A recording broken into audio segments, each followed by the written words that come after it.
والله يدعو إلى دار السلام ويهدي من يشاء إلى صراط مستقيم أفلا يتدبرون القرآن ولو كان من عند غير الله لوجدوا فيه اختلافا كثيرا أفلا يتدبرون القرآن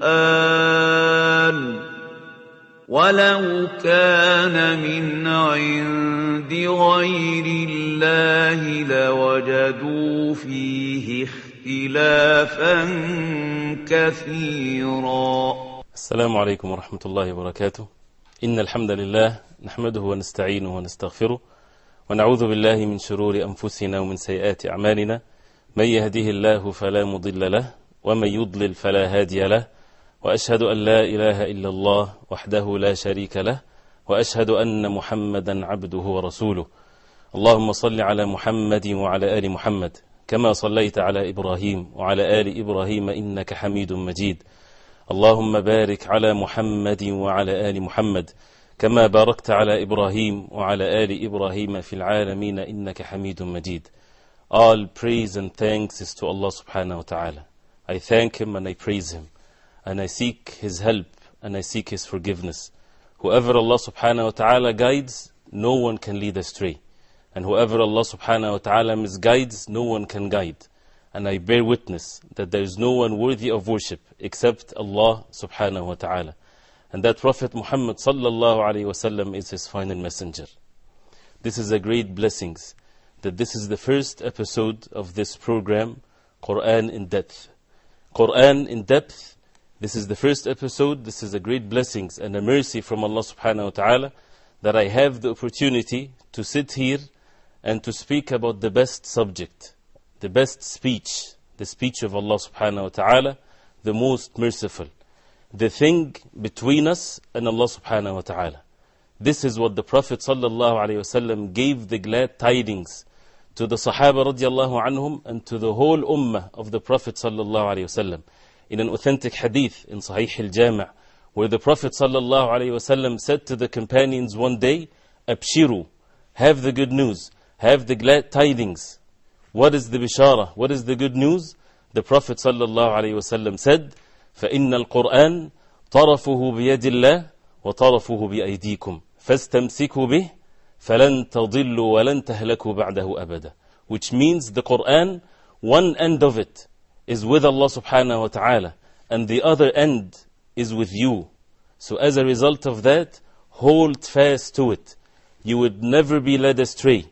You would never be perished after the Qur'an if you hold fast to the book of Allah. How can we bring in our hearts the importance of the Qur'an in our life, in our speech, in our actions?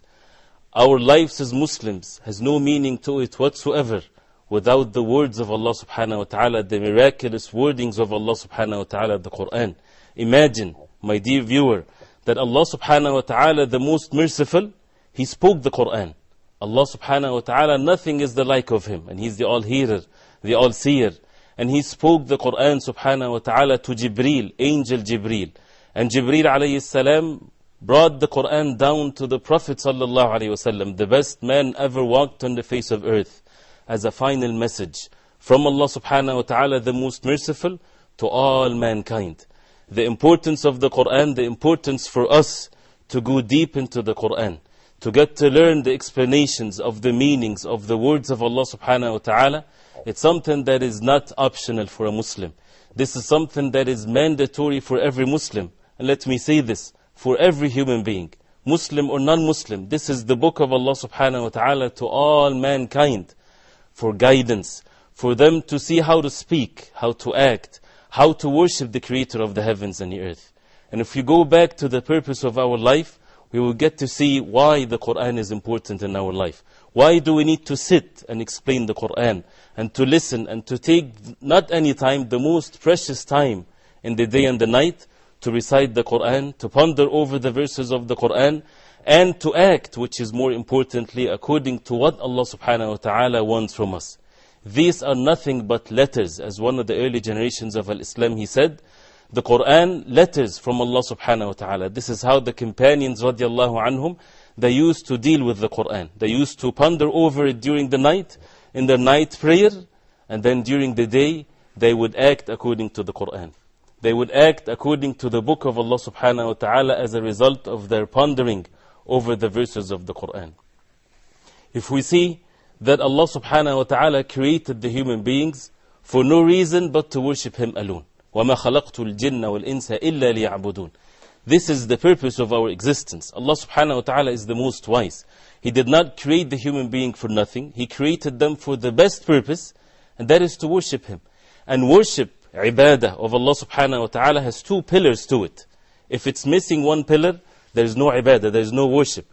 One pillar is the perfect love that the slave of Allah should have to Allah subhanahu wa ta'ala. And the other pillar is the total and perfect submission to the Creator of the heavens and the earth. How can a human being love Allah subhanahu wa ta'ala perfectly, love the Creator of the heavens and the earth, if he does not get to know the words and the message and the thing between us and Allah subhanahu wa ta'ala? And that's why Abdullah ibn Mas'ud radiallahu anhu, one of the great companions of the Prophet sallallahu alaihi wasallam, one of the companions that they memorized the Qur'an, and those who were specialized in the tafsir, in the explanation of the words of Allah subhanahu wa ta'ala, he said, "Man ahabba al-Qur'an, fahuwa yuhibbu Allah wa rasulah." Whoever loves the Qur'an, that means he loves Allah and His Messenger sallallahu alaihi wasallam. Every human being, to some extent, they claim that they love Allah subhanahu wa ta'ala, the Creator of the heavens and the earth. But claims by itself doesn't work. The evidence of someone that has the love of Allah subhanahu wa ta'ala in his heart or in her heart is to love the words of Allah subhanahu wa ta'ala, the Qur'an. Every messenger that Allah subhanahu wa ta'ala sent the messenger with a miracle for the people to see, in which once they see the miracle from the messenger, they would believe in Allah subhanahu wa ta'ala, and they would believe that this messenger was sent by the Creator of the heavens and the earth. And the miracle of the Prophet sallallahu alaihi wasallam, he had miracles that people saw with their own eyes at the time of the Prophet sallallahu alaihi wasallam. But the living miracle, till the end of time, because he is the final messenger, is the Qur'an. The Qur'an is the miracle of the Prophet sallallahu alaihi wasallam from Allah subhanahu wa ta'ala, the biggest miracle. Why? Because it's the miraculous wordings of Allah subhanahu wa ta'ala. This is something that the Prophet sallallahu alaihi wasallam said in the authentic hadith. That he said عليه الصلاة والسلام, ما من نبي من الأنبياء إلا وقد أعطي من الآيات ما مثله آمن عليه البشر. There is no prophet among all the prophets and messengers unless Allah subhanahu wa ta'ala gave him signs in which the human beings, when they saw these signs and verses of Allah subhanahu wa ta'ala, signs, miracles from the Creator of the heavens and the earth, they believed and they followed this messenger.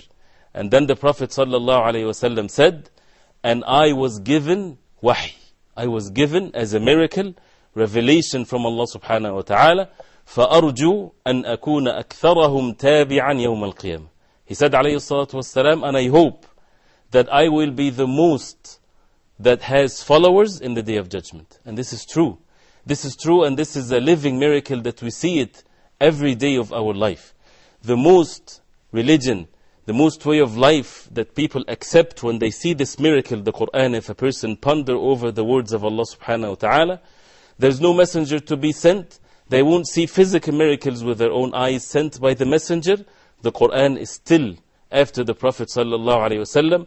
Till the Day of Judgment, Allah subhanahu wa ta'ala promised to save it. For what reason? For the people to ponder over it, to open it, to read it, and to take the lessons from it, and they would see the miraculous nature of the Qur'an in its language, in the facts that are being mentioned in it. And this is something, inshallah, if Allah subhanahu wa ta'ala give us life, we need to have more than one episode talking about this principle and about this miraculous nature of the book of Allah subhanahu wa ta'ala. But first, why do we need to have the tafsir, the explanation of the words of Allah subhanahu wa ta'ala, the Qur'an? Because we have no other purpose of our existence except to worship Him subhanahu wa ta'ala. And as a result of that, to worship Him, we need to know how to worship the Creator of the heavens and the earth. This is the thing between us and Allah subhanahu wa ta'ala. How can a person be able to worship the Creator of the heavens and the earth if he does not get to know what Allah subhanahu wa ta'ala wants from him. We need to know first. Knowledge comes first before actions.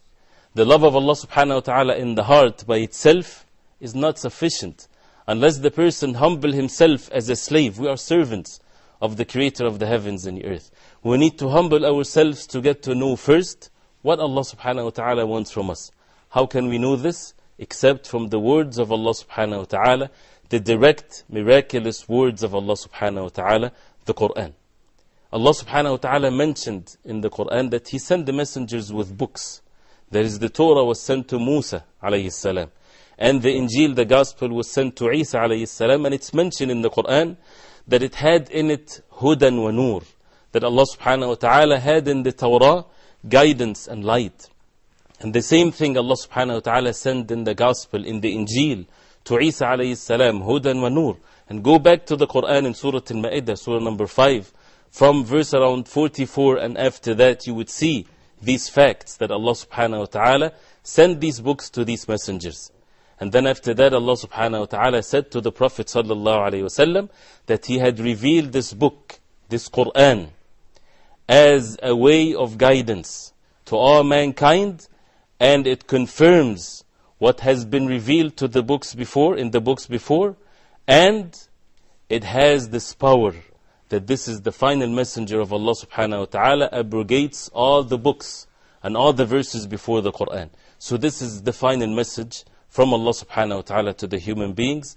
And we as Muslims, we need to give more time and more attention to the book of Allah subhanahu wa ta'ala. Otherwise, if we don't do that, we might fall into the category of deserting the Qur'an, which is something that the Prophet sallallahu alayhi wa sallam complained to Allah subhanahu wa ta'ala. وَقَالَ الرَّسُولُ يَا رَبِّ إِنَّ قَوْمِ اتَّخَذُوا هَذَا الْقُرْآنَ مَهْجُورًا.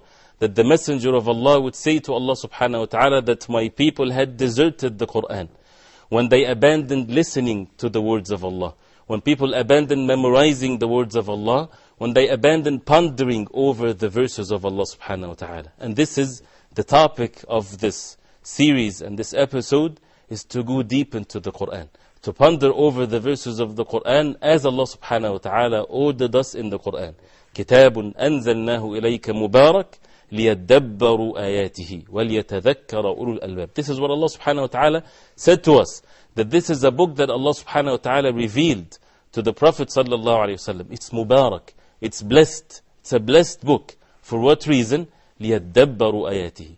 For them to ponder over its verses. For them to ponder over its verses, and it's a reminder for those who have sound minds. So this is not an option. This is a mandatory thing for each and every one of us. So that we ponder over the verses of the Qur'an, verse after verse.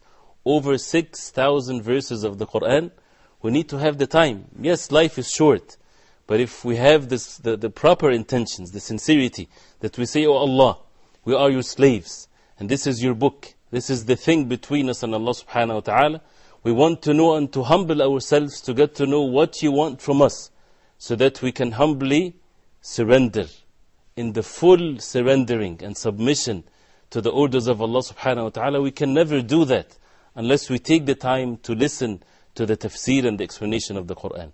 Before we go to break, I want to tell you an incident, very short incident, that shows how the early generations of Islam, they used to respect this so much. Their life was about the book of Allah subhanahu wa ta'ala, the Qur'an. One of the scholars of the tafsir, his name is Masruq, one of the students of Abdullah ibn Mas'ud, the companion of the Prophet sallallahu alayhi wa sallam. Al-Sha'bi, he was narrating, saying that Masruq traveled all the way to Al-Basra in Iraq. For one verse, he's trying to see the tafsir of it. When he got to the Basra, he was told that the person that you're looking for, that will give you this tafsir and this benefit and this explanation of this verse, he had traveled to Syria, to the Sham. He traveled all the way from Iraq to Syria again to get the tafsir, the explanation of one verse. And by the will of Allah subhanahu wa ta'ala and the mercy of Allah, we have things easy, and the means are so simple and easy, and comes with it the heavy responsibility. That alhamdulillah, you don't have to travel too much to get the tafsir of the Qur'an, but we have to take the effort and the time, and most importantly, the sincerity in the heart, that the intentions is to get to know what Allah subhanahu wa ta'ala wants from us, to perfect the love of Allah subhanahu wa ta'ala in our hearts, and know for sure, definitely, with certainty, that the more the person spend the time and the effort in the book of Allah subhanahu wa ta'ala, the more we would perfect the love of Allah subhanahu wa ta'ala in our hearts. And once this is there, then we don't need to know much actually after that what's going to happen. This is the happiness, the joy of this life and in the hereafter, is to hold fast to the book of Allah as Allah subhanahu wa ta'ala ordered us, to take the time to ponder over the verses of the Qur'an, and to get to know what Allah subhanahu wa ta'ala wants from us. Stay where you are. We'll be back inshallah ta'ala with more of the benefits of the tafsir of the Qur'an. أفلا يتدبرون القرآن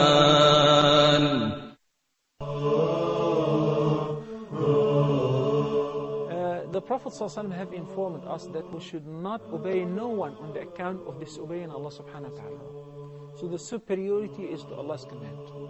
So if the husband tells his wife that I want you to shake hands with my colleagues, with my business partners, no, even if it leads to divorce. If the husband says to his wife that you have to party with me, with partners and so on, no, you have to take your hijab off, no. By any means, communicate with Allah subhanahu wa ta'ala. Definitely Allah subhanahu wa ta'ala knows your language, and He will be very happy to answer your dua.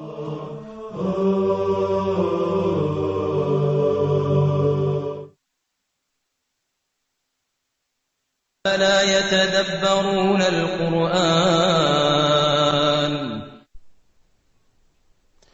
Alhamdulillah, wassalatu wassalamu ala Rasulillah. The situation of the Muslims today, we all know how all Muslims, they complain of how the state of the Muslims is in such a way that everybody is talking about how can we regain the glory that was present at the time of the early generations of Islam. What we heard in the beginning is something that is very linked to how can we bring back the glory of Muslims. Is by holding fast to the book of Allah subhanahu wa ta'ala, by knowing what Allah subhanahu wa ta'ala wants from us. And by the way, this program has an email for your feedback. If you can please write to us, we will try inshallah ta'ala to respond to these emails. The email is quranindepth@huda.tv. So when we look into the Qur'an, the book of Allah subhanahu wa ta'ala, how can we have the effect? First, we have to have a personal effect. After reciting the book of Allah and after learning what Allah subhanahu wa ta'ala wants from us, this effect was present at the time of the Prophet sallallahu alaihi wasallam. It's essential for the change of the situations of the Muslims, for the personal, each and every person to change according to the Qur'an. The words of Allah subhanahu wa ta'ala, the same way it changed the companions radiallahu anhum in the early generations of Islam. And this is the purpose of having this program, is to go through the Qur'an verse by verse with the proper principles to get to know exactly what Allah subhanahu wa ta'ala wants from us. We will be affected, the hearts has to be affected, and as a result of that, the total submission will be in place.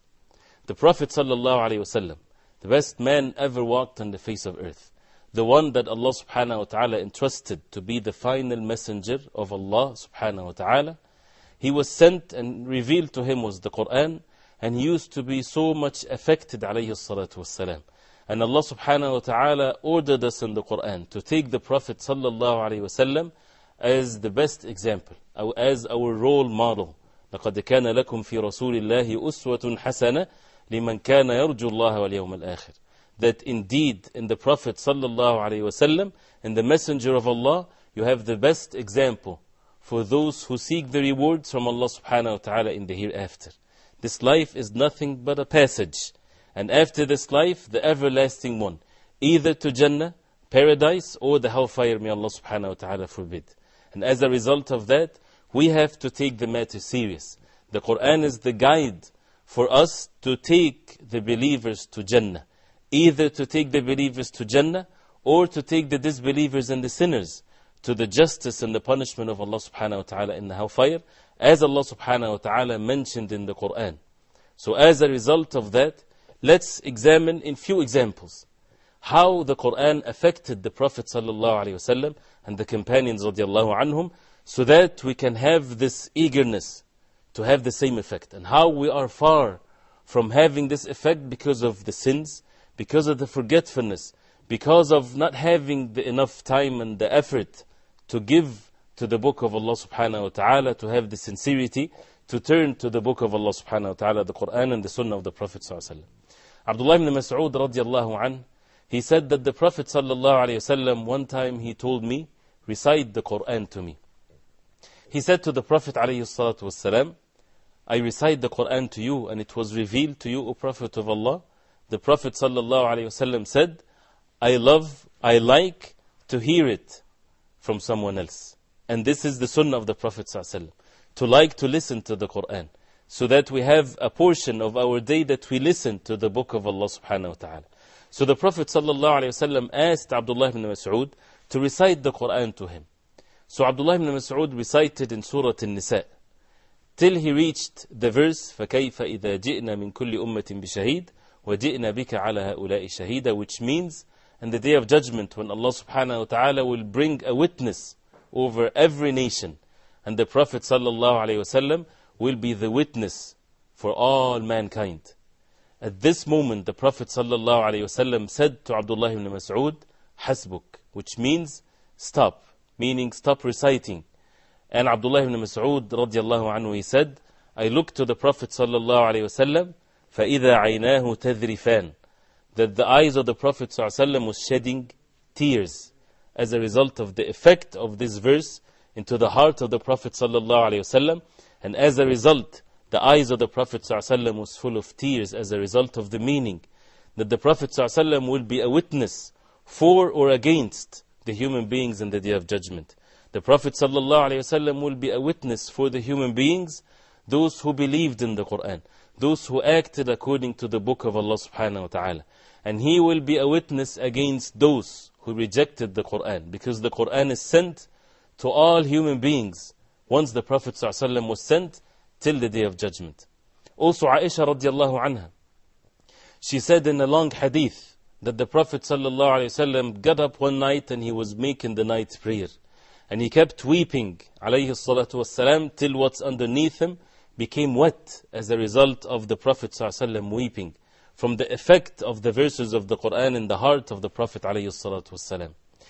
Till the time of Fajr came, Salatul Fajr, when Bilal radiallahu anhu, he entered onto the Prophet sallallahu alayhi wasallam to take the permission from him so that he would make the iqamah, the establishment of the Salah of Fajr. Bilal radiallahu anhu, he saw the Prophet sallallahu alayhi wasallam in such a state, weeping as a result of the effect and the humbleness received by the verses of the Qur'an.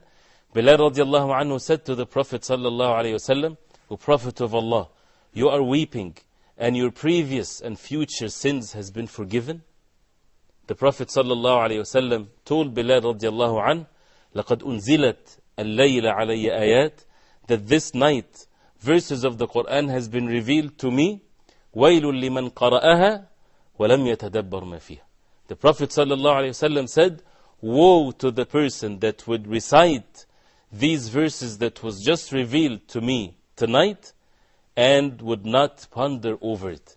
And these are the last 10 verses in Surah Al Imran, Surah number 3, chapter number 3 in the Qur'an. Go back and read these last 10 verses, and inshallah ta'ala, if Allah subhanahu wa ta'ala give us life, we'll go through them. The Prophet sallallahu alayhi wasallam said, woe to the one that recites these verses and does not get or ponder over these verses. And as a result, the effect of these verses, how would it be in the hearts? It should have the same effect as the Prophet ﷺ was affected. He was weeping alayhi salatu wassalam. Jubayr ibn Mut'im, one of the companions of the Prophet ﷺ, before he was a Muslim, he heard Surah At-Tur, and the Prophet ﷺ was reciting it in the Salah. أَمْ خُلِقُوا مِنْ غَيْرِ شَيْءٍ أَمْ هُمُ الْخَالِقُونَ أَمْ خَلَقُوا السَّمَاوَاتِ وَالْأَرْضَ بَلْ لَا يُوقِنُونَ أَمْ عِنْدَهُمْ خَزَائِنُ رَبِّكَ أَمْ هُمُ الْمُسَيْطِرُونَ. The verses in Surah At-Tur that says, are they the ones that they were created from nothing, or they are the creators? Or they are the ones that created the heavens and the earth? Or are they the ones that have the treasures of the Lord subhanahu wa ta'ala? Or are they the ones in control of the creation of Allah? Verses in Surah At-Tur. He said, when I heard these verses, كَادَ قَلْبِي أَنْ يَطِيرُ, my heart almost fly, meaning the fear of Allah subhanahu wa ta'ala, the effect, how much the heart was affected by such verses, that he felt that his heart would leave its space and it would go fly somewhere else. This is to give the picture of how the heart was affected by 3 or 4 verses of the Qur'an was recited. The disbelievers, they heard it.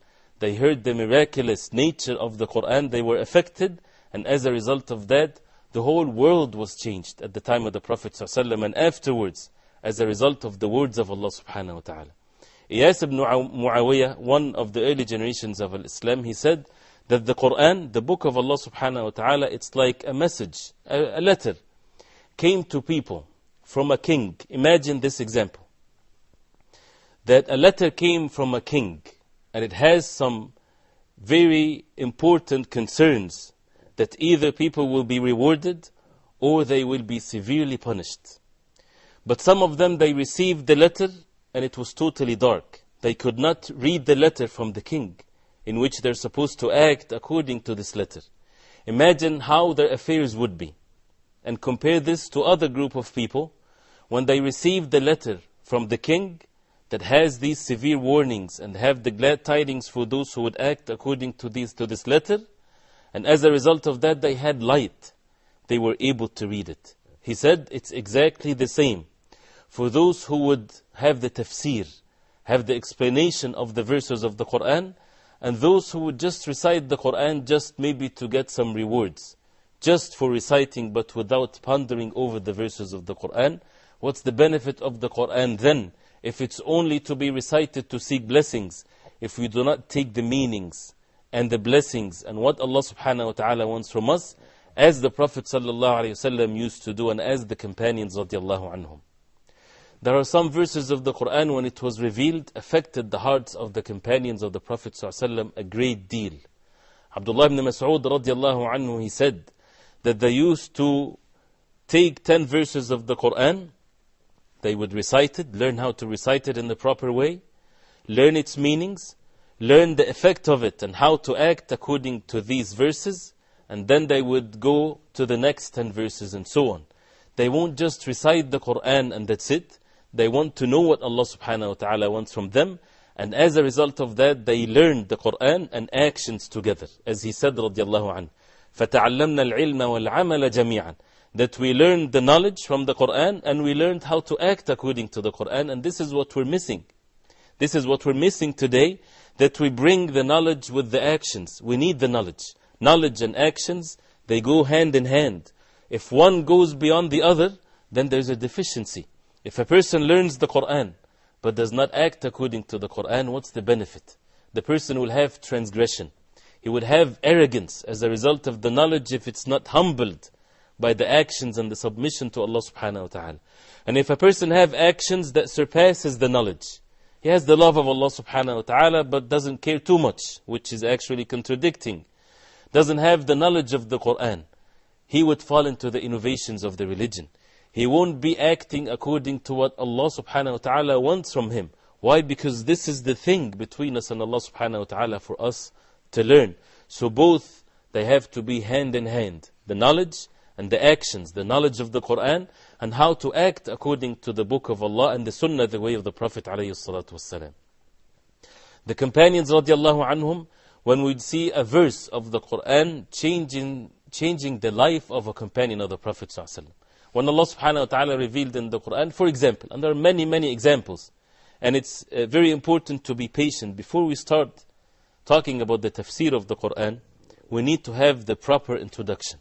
We need to have the principles laid down and the foundation of how to explain the Qur'an, how to have the proper explanation of the Qur'an, how to benefit from the Qur'an, and how to refute the calls of those who misunderstand the Qur'an and misunderstand the status of the Qur'an in our lives. The companion of the Prophet ﷺ, his name is Abu Dahdah radiallahu anhu. A verse of the Qur'an was revealed. مَنْ ذَا الَّذِي يُقْرِضُ اللَّهَ قَرْضًا حَسَنًا فَيُضَاعِفَهُ لَهُ أَضْعَافًا كَثِيرًا, which means, who would give Allah subhanahu wa ta'ala a goodly loan? This is what literally the verse means, translates. A loan, qard. who would give Allah subhanahu wa ta'ala a goodly loan, that Allah subhanahu wa ta'ala, the Most High, the Almighty subhanahu wa ta'ala, would reward the person with multiplications of the rewards. So he went to the Prophet sallallahu alaihi wasallam to ask first, and this is our attitude, should be. We need to ask first. What does this mean? He's asking not to be able to have knowledge to compete with one another, not to look as a knowledgeable person, but to act and to humble ourselves and himself according to this verse. So he went to the Prophet ﷺ and he said, O Prophet of Allah, أَيَسْتَقْرِضُنَ اللَّهُ وَهُوَ غَنِيٌّ عَنَّا? Would Allah subhanahu wa ta'ala ask us for loans? And He is the most rich, subhanahu wa ta'ala. The Prophet ﷺ told him, yes, but for your rewards, for you to be elevated. Allah subhanahu wa ta'ala is the most rich, does not need the deeds of the people.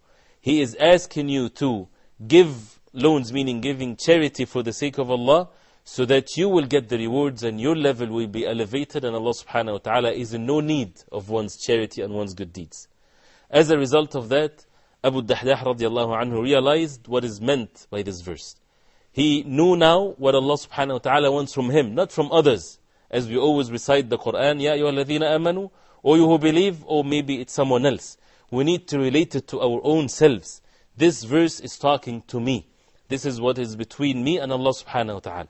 How would I understand it well and spend the time? Because otherwise, if you submit yourself to falsehood, this is a disaster. So we have to know the knowledge of it, then to act according to it. So he did that, radiallahu anh, and he went and he gave, for the sake of Allah, his garden that had 600 palm trees, all for the sake of Allah subhanahu wa ta'ala. And he said to the Prophet sallallahu alayhi wasallam, I make you witness that I have given the best of my wealth for the sake of Allah subhanahu wa ta'ala. Immediate response, immediate application to the words of Allah. And this is the effect that should be present in our hearts. Not just to spend an hour or so hearing about the Qur'an and feeling good about what we hear, and then after the matter is over, we go back to our own habits. No, we need this to be a life-changing for us. We need to change our life to the best, to the perfect way of life, the way of life that Allah subhanahu wa ta'ala chose for us, Islam, total and perfect submission to Allah subhanahu wa ta'ala, through the Qur'an, the words of Allah. What else? What is best than the speech of Allah subhanahu wa ta'ala? And through the speech of Allah, we will get to know that Allah subhanahu wa ta'ala ordered us to follow the way of the Prophet sallallahu alayhi wasallam. With them both, a person would reach the final destination in peace, the Jannah that Allah subhanahu wa ta'ala had prepared for the believers. We ask Allah subhanahu wa ta'ala to make us benefit and stay where you are still. We'll get back, inshallah, we'll come back with another segment for us to ponder more of the effect of the Qur'an in the life of the companions of the Prophet sallallahu alaihi wasallam. أفلا يتدبرون القرآن.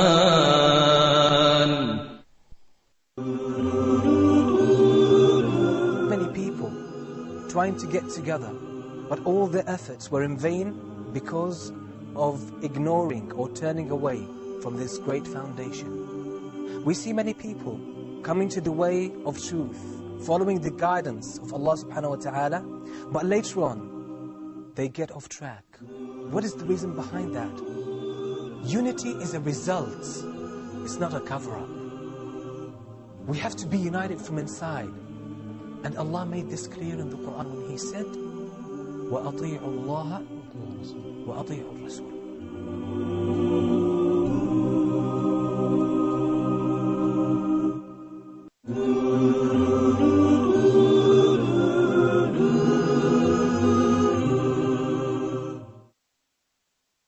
أفلا يتدبرون القرآن. Alhamdulillah, wassalatu wassalamu ala rasulillah. We talked about the importance of the Qur'an, the speech of Allah subhanahu wa ta'ala, and how the Qur'an had its effect in the heart of the Prophet sallallahu alayhi wasallam, and in the hearts of the companions of the Prophet sallallahu alayhi wasallam. And this is why Allah subhanahu wa ta'ala was pleased with them, and they were pleased with Him, as a result of how much importance of the Qur'an they gave into their lives. Their lives was nothing but about the Qur'an. They wait for the verses of the Qur'an. They want to know what Allah subhanahu wa ta'ala wants from them, for them to apply and to submit totally to the orders of Allah subhanahu wa ta'ala. The Prophet ﷺ, as it's mentioned in the authentic hadith, he gave them the proper understanding. The Qur'an gives us the proper understanding of things, to see what is right and what is wrong. The Prophet ﷺ went to the people of As-Suffah. And these people were the poor companions of the Prophet ﷺ. They used to stay in the back of the masjid of the Prophet ﷺ. They didn't have places to live. They were so poor that they didn't even have enough clothing to cover themselves. The Prophet ﷺ went one time to them, and he said to them, أيكم يحب أن يغدو إلى بطحان أو إلى العقيق? Who among you would love or would like to go to Buthan or Al-Aqiq, place outside of Al-Madinah, 10 kilometers or so outside of Al-Madinah, the city of the Prophet sallallahu alaihi wasallam. فَيَأْتِي بِنَاقَتَيْنِ كَوْمَوَيْنِ مِنْ غَيْرِ إِثْمٍ وَلَا قَطْعِ رَحِمٍ. And he would come back with 2 camels with big hump, very expensive ones, without committing a sin and without severing the ties of kinship. Imagine this example, this parable that the Prophet ﷺ gave to our life today. Someone would go and come back with the 2 most expensive cars or transportation and so on and so forth. Many people would love to do that without having to commit a sin, without stealing, without severing the relations of kinship and so on and so forth. And the Prophet ﷺ was speaking to who? To one of the most poor people on the face of earth. They said to the Prophet ﷺ, we all love to do that, O Prophet of Allah. Then the Prophet ﷺ directed them to what is even better for them. He said, alayhi salatu wassalam, if one of you go to the masjid, to the house of Allah, فَيَعْلَمْ أَوْ يَقْرَأْ آيَتَيْن, if he learns 2 verses, and see the word, if he learns 2 verses, or recites 2 verses of the Qur'an, is like 2 camels. And 3 verses is like 3 camels. And 4 verses is like 4 camels. And the more, the like would be. This is what the Prophet ﷺ directing them, that these are treasures for the Muslims to learn. Each verse in the Qur'an, we need to treat it as a treasure that would change the life of the Muslim forever. Why? Because every verse in the Qur'an, Allah subhanahu wa ta'ala give it such characteristics that it's enough to be a life-changing. Because as we would see inshallah ta'ala, that every verse in the Qur'an brings this humbleness, the meaning of being a servant to Allah subhanahu wa ta'ala. As a result of knowing the miraculous wordings of Allah subhanahu wa ta'ala, the hearts will have this humbleness. And the tears would shed, or the eyes would shed tears as a result of the person given the time and the effort to learn the words of Allah subhanahu wa ta'ala. And this is what we need to direct our precious times, to learn the Qur'an, to act according to the Qur'an, to change our situations, to change the situations of the Muslims in general, by following the guidance of Allah subhanahu wa ta'ala, the book of Allah, the Qur'an. The companions of the Prophet sallallahu alaihi wasallam, when Allah subhanahu wa ta'ala revealed, and again I just mentioning some of the examples for us to have this eagerness, so that we listen attentively, so that we learn the Qur'an, so that it's not just about the program, is that our life will change, is that we take the time out to go to someone to teach us the Qur'an, for us to take the time out to memorize the Qur'an, that we make our children, we have a teacher for them to make them recite and memorize and learn the Qur'an, to learn the language of the Qur'an, which is another subject. Then inshallah ta'ala, if Allah give us life, I want to talk about it. The importance of the Arabic language, because without the Arabic language we cannot really comprehend the essence and the deep meaning of what Allah subhanahu wa ta'ala wants from us. So this is our duty. So the companions radiallahu anhum, when the last few verses of Surah Al-Baqarah was revealed, and we know the virtue of Surah Al-Baqarah. In Surah Al-Baqarah, there is the best and the most virtuous verse, which is Ayatul Kursi. But the last 2 verses of the Surah Al-Baqarah also are treasures, as the Prophet ﷺ mentioned in the hadith. So when the 3rd verse before the end of Surah Al-Baqarah was revealed, لِلَّهِ مَا فِي السَّمَاوَاتِ وَمَا فِي الْأَرْضِ وَإِن تُبْدُوا مَا فِي أَنفُسِكُمْ أَوْ تُخْفُوا يُحَاسِبُكُمْ بِهِ اللَّهِ فَيَغْفِرُ لِمَنْ يَشَاءُ وَيُعَذِّبُ مَنْ يَشَاءُ وَاللَّهُ عَلَى كُلِّ شَيْءٍ قَدِيرٌ. Which means, to Allah subhanahu wa ta'ala belongs what's in the heavens and what's in the earth. He's the owner of all things. And if you would show what's inside of you or conceal it, Allah subhanahu wa ta'ala will hold you accountable for it. This is such a heavy order. The verse says that if you show something, show an action or a speech or whatever, or you conceal what's in your heart, Allah will punish you or reward you as a result of that. So He would forgive whoever He wills, and He would punish whoever He wills, and Allah subhanahu wa ta'ala is capable of all things. When this verse was revealed, the companions of the Prophet ﷺ, they came to the Prophet ﷺ, حَتَّى جَثَوْا عَلَى الرُّكَبِ. They fell on their knees in front of the Prophet ﷺ as a sign of they are helpless. They are in so much fear. The verse means that if you have some thoughts in your mind, Allah subhanahu wa ta'ala will hold you accountable for it. That the person will be punished as a result of just thoughts, which is something that is over the capacity of the human being. That means everybody will be punished. Everybody will be doomed. We know that it's the mercy of Allah subhanahu wa ta'ala that we are not questioned. We're not held accountable as a result of only whims. But once this becomes an action, then the person will be either forgiven, or a person will be punished, or will be rewarded. So as a result of that, when this verse was revealed, to see how the companions radiallahu anhum, not just a verse, let's recite it and get with every letter we recite 10 rewards and alhamdulillah the matter is good. This is a message from Allah subhanahu wa ta'ala to them, that they will be held accountable for everything that they show or conceal in their hearts. So they went to the Prophet ﷺ and they fell on their knees. They said to the Prophet ﷺ, O Prophet of Allah, we have been ordered with things that we are able to do, that we can bear. And they mentioned, what are these orders? Salah, zakah, prayers, establishing the prayers and paying the zakah, and jihad, fighting in the cause of Allah. All of these orders of Allah, we are capable of doing it. And this is another benefit. See how they said, these are all easy deeds. These are deeds that we are capable of doing it. And imagine the life of some of the Muslims today, that salah, establishing the 5 daily prayers, is such a burden that they're not able to fulfill this second pillar of Islam. Anyway, so the companions radiallahu anhum, they said to the Prophet ﷺ that, and they said, but this verse, we're not having the capability of applying it. Meaning even the whims, that sometimes a person doesn't have control over it. This is something that we cannot bear. The Prophet ﷺ told them, do you want to be like the nations before? They said, سَمِعْنَا وَعَصَيْنَا. They said, we listen and we disobey. Say, سَمِعْنَا وَأَطَعْنَا وَفْرَانَكَ رَبَّنَا وَإِلَيْكَ الْمَصِيرِ.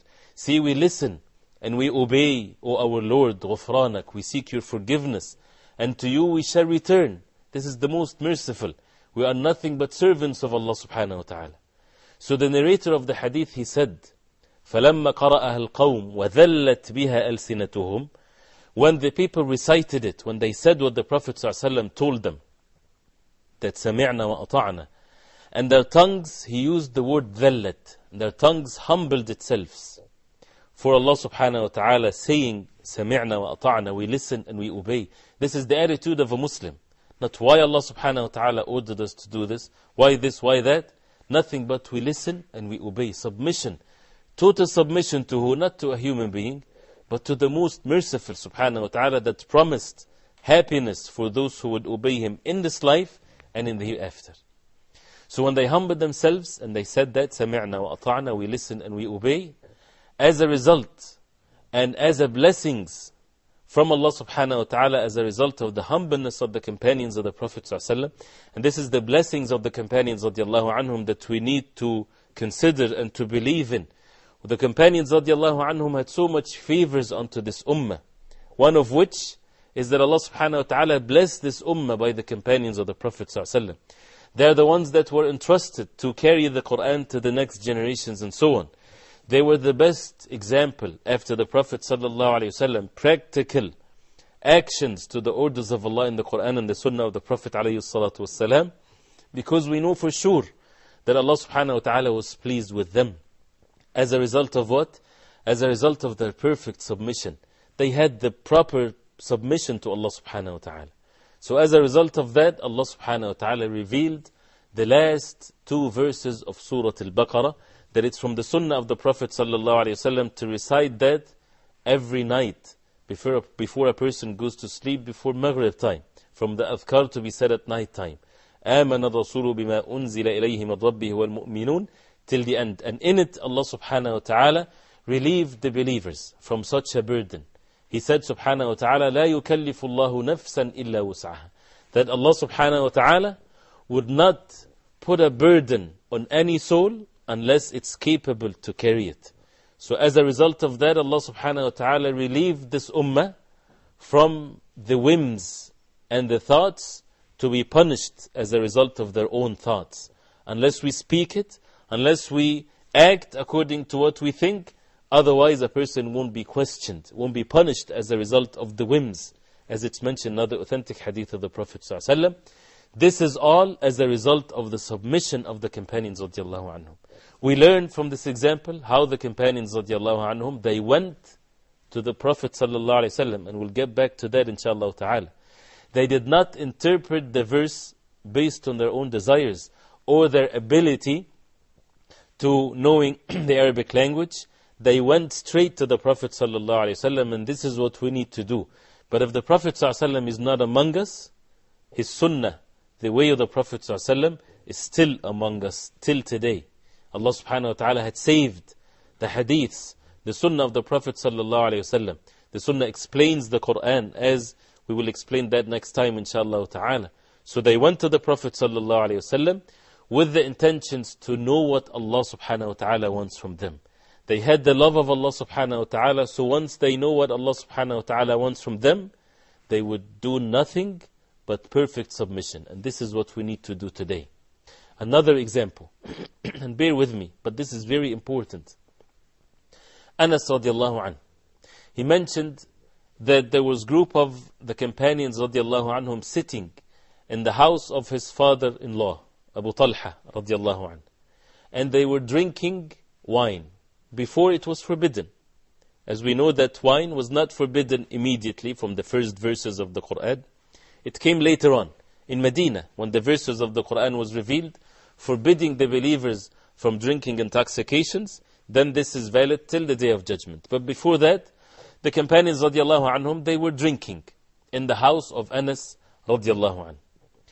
Anas radiallahu anhu, he heard someone outside calling that the verses of the Qur'an has been revealed, forbidding the people from consuming alcohol or wine or intoxications. And this came in levels, of course, as we know. As a result of that, once they heard the verses of the Qur'an, they didn't even recite it yet. They just heard someone, a caller, saying that verses has been revealed forbidding the consumption of intoxications. Anas radiallahu anhu, he said, كنت ساقي القوم, I was the one that is going around and giving them drinks. He said once they heard this, they spilled the wine. If someone had a glass in his hand, he threw it. If someone had some in his mouth that didn't even swallow it yet, he didn't say, well, let me swallow this, inshallah tomorrow or next month or next year I would start acting according to the orders of Allah. They didn't even say, let's wait till we go to the Prophet ﷺ and examine, maybe this scholar is not saying the truth. Immediately, immediate response and immediate submission and perfect submission.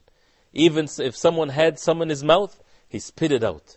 It was said that Al-Madinah, the city of the Prophet ﷺ, was full of this wine running. The streets had running wine in the streets as a result of the full submission to the orders of Allah subhanahu wa ta'ala.